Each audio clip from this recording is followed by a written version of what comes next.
Are you new to pastels, or are you looking for some tips to make it easier or to improve your drawings? These are my top 10 tips for working with pastels. I'm Kirsty Rebecca and I make drawing and painting tutorials that are easy to follow even if you're just starting out. Number 1 is to stop the smudging. Do you get pastel all over your hands, or do you find that you smudge your work by resting your hand on it? Put a piece of paper or glassine under your hand, and that stops your hand from getting dirty and it stops the artwork from smudging. Make sure that you lift and place the glassine or the paper rather than drag it across your artwork to avoid dragging the pastel across your artwork and smudging it even more. Also, trying to work from the top left to the bottom right of your painting if you're right-handed, or the other way around if you're left-handed, especially on the final layers with your details, because this will avoid blending or smudging any of the details underneath your hand by accident. Number 2 is blending. Pastel can look grainy and gritty, especially if you're using soft pastel sticks. And if that's the look that you're going for, then that's absolutely up to you, but you can choose to blend out your pastels into a softer look with smoother transitions if you want to. You can blend your pastels with your finger, a soft tool, a cotton tip, a color shaper, a brush, and many other things as well. Blending your pastels between each layer will also help push the pastel into the paper, which allows some of the texture of the paper to still show through, which helps you add more layers on top of your previous layers. If you don't blend out your pastel, the pigment or the dust can sit on top of the tooth of the paper and it can be hard to add additional layers on top of that. Which brings me to my next tip, which is using sanded paper. This is probably the best advice I got when I started with pastels. The top row of examples is on the Clairefontaine pastel mat and the bottom row is on a generic pastel paper. So I can really show you the difference between what the two different types of paper can do. Generic papers labelled as pastel paper are usually cotton papers that don't have much tooth, and it's hard to add multiple layers. Some generic pastel papers have quite a grainy texture to it, whereas sanded paper or Clairefontaine pastel mat, which is what I use, allows you to add more layers on top, which helps with fur texture, colour variations, and general depth in your artwork. And it's so much easier to get finer details on top of sanded papers because of the amount of layers you can add. It also grips the pastel so much better, which helps stop some of the fall off and the pastel dust. It still has a little bit of pastel dust, but nowhere near as much as the generic pastel papers. Number 4 is about transferring your reference photo, and usually I transfer my reference photo or my outline onto my paper by using transfer paper, but they actually usually have graphite in them, which can be quite a slick surface to draw over with pastels. So sometimes the pastel doesn't stick very well to graphite. A good way to solve that problem is to rub pastel on the back of your reference photo. I use pan pastel for this, but you can use a soft pastel stick if you like. And then once you've coated the back of your reference photo or your outline, you can just turn that over and place it onto your surface that you're going to work from and stick it in place. And then you can draw over the top of your outline, and then the pastel from the back will come through onto your surface. And that way you don't have any of that slippery graphite outline to go on top of with your pastels. It's actually using the pastel as well, so you'll be able to blend out that outline if you want to and add more layers on top easily.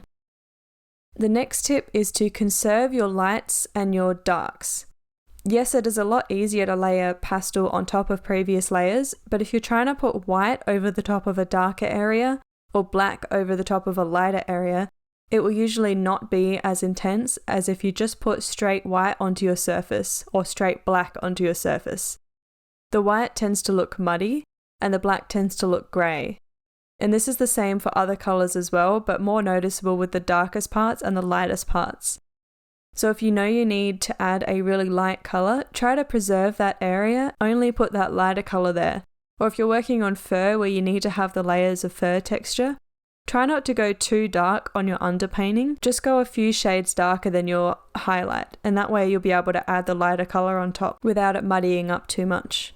And if you're struggling to get those final details like whiskers on top, try using a softer pastel like a Caran d'Ache pastel. They can sometimes help add that extra layer on top if you're struggling with your normal pastel pencils. It doesn't always work, but it's worth trying, because these are much softer than the Derwent, the Faber-Castell or the Carbothello. And I only have a few of them, but I keep some dark browns and blacks and lighter colours for this reason. The soft pastel tends to go on top of the harder pastels, even when you couldn't get more layers with the harder pastels. And before I show you my next tip, if you want to follow along with my longer step-by-step tutorials that include real-time footage and voiceover in a variety of mediums including pastel, coloured pencil, watercolour, gouache and more, over on my brand new Patreon channel, for as little as $4 a month, you'll have access to any tutorial that I've previously uploaded, like a 2-hour step-by-step tutorial of this tiger, as well as brand new tutorials every month. The link is in the description if you want to check it out. The next tip is about sharpening pastel pencils. So usually I just use a Stanley knife or a craft knife just to carve away the wooden casing around the pastel pencil. And then I can briefly sharpen the tip of that just to get a little bit of a tip. And that's usually enough for most of the layers. I don't need to have it any sharper than that until I get to my final layer. Pastel pencils tend to crumble quite a lot. They're not like coloured pencils where you can get a really fine tip, because if you do manage to get a really fine tip like that, as soon as you go onto your paper, it will break or crumble. And the way that I work with pastels, I blend out every layer as I go, so I don't actually need to have my pastel pencil as sharp as the coloured pencils until the last layer, because you'll end up blending out the layers in between anyway. So trying to keep your pencil sharp through each layer is basically going to waste away some of your pastel unnecessarily. And if you really did need a fine point to your pastels, you can keep going with the Stanley knife or the craft knife to get a really sharp point. Or you can use a manual crank handle sharpener, which I find works quite well for that sharper point. And if you don't have a manual crank handle sharpener, you can actually just use a normal pencil sharpener, but just make sure that it's a fresh one, like a brand new one, or one that has really sharp blades, because as soon as the blades get dull, it will make the pastel pencil crumble when you sharpen it. Or you can sharpen your pastel pencil with the Stanley knife and then use a sandpaper to get that really fine point. Just keep in mind that it's not going to go as sharp as a coloured pencil will or a graphite pencil without it breaking. My next tip is about less mess. Don't like how pastels feel on your hands or finding it too messy? You don't have to use traditional soft pastel sticks if you don't want to. In fact, most of my pastel paintings are done with pan pastels and pastel pencils.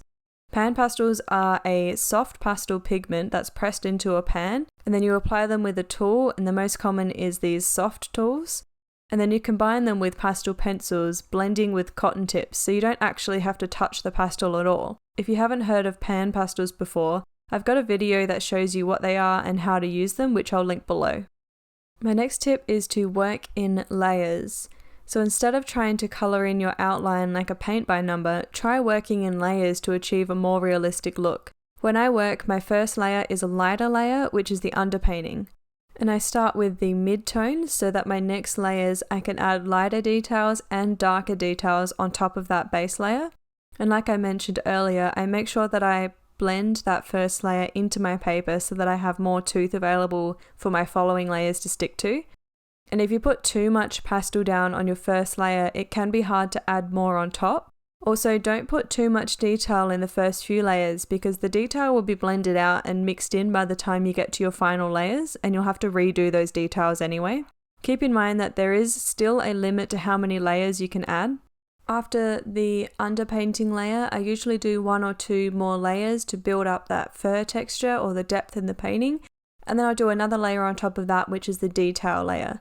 And I don't always do it in this order, but that just gives you a general idea of how many layers I would do. Keep in mind that there is still a limit to how many layers you can add, even on sanded paper or pastel mat, so make sure that you're working in light layers until you get to your final detail layer. My next tip is to save some money. Pastels can be very expensive, especially if you're buying soft pastel sticks. It's hard to mix colours, which is why you see pastel artists with huge sets of pastels so that they can have more colours to choose from. But there is a way around that. Instead of buying a full set of expensive soft pastel sticks, you can buy a set of 5 or 10 pan pastels. Pan pastels can be mixed just like paints. You can mix them on a separate piece of paper and then transfer it to your artwork from there, or you can mix it directly onto your artwork. You can literally make any colour that you like with red, yellow, blue, white and black.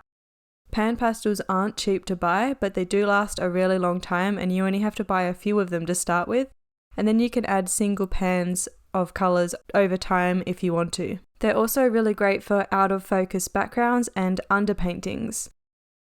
And I'll leave a link in the description to a tutorial about mixing the 5 pan pastels, and in that tutorial there's also 2 landscapes that you can create using the 5 colours. And the next tip is to use a toned paper. Starting out with a mid-tone paper can make your life so much easier because you can add lighter colours as well as darker colours. If you're working on white paper, you can obviously only add darker colours to that. You can't really add white to your white paper. Having a mid-tone to start with can really help you decide how dark or light something needs to be. For example, if you add a dark colour to white paper, it can seem really dark because of the contrast of the paper.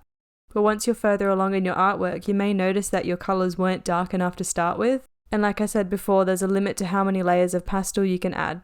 And using up the tooth of the paper to correct your values can be a waste of a layer of pastel. It's easier to try and get your values right the first time rather than trying to fix it down the track.